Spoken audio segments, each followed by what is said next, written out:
சொன்னா சார் இது மாதிரி கேமராஸ் வந்துடும். 4 கேமரானா இந்த மாதிரி 4 கேமரா வந்துடும். டிவிஆர்னா இதான் மீன். டிவிஆர் வந்துடும்.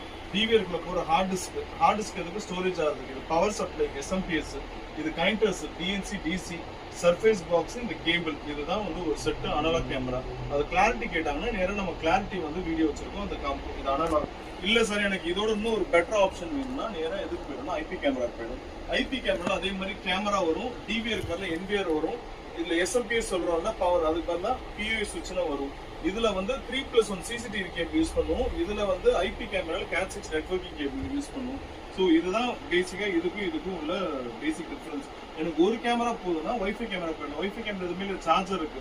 ஜஸ்ட் மேல கேமரா ஃபிக்ஸ் பண்ணிட்டு சார்ஜரை கனெக்ட் பண்ணிட்டேன்னா ஆட்டோமேட்டிக்கா வைஃபை கனெக்ட் பண்ணா ஃபீல் வந்துடும். இது நம்பர் ஆஃப் கேமராஸ் ஜாஸ்தி போட முடியாது. ஏன்னா இது டவர் கிடைச்சாதான் போட முடியும். இப்போ எங்க வைஃபை ரவுட்டர் பின்னாடி வச்சிருக்கோம்.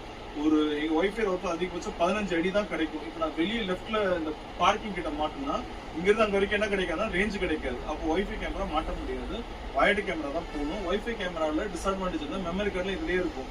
வெளியே ஏதாவது கேமரா மாட்டினா கேமரா தூக்கிட்டு போயிட்டானா பேக்கப் எதுவும் வராது. மெமரி கார்டு தூக்கிட்டு போயிட்டாலும் பேக்கப் வராது.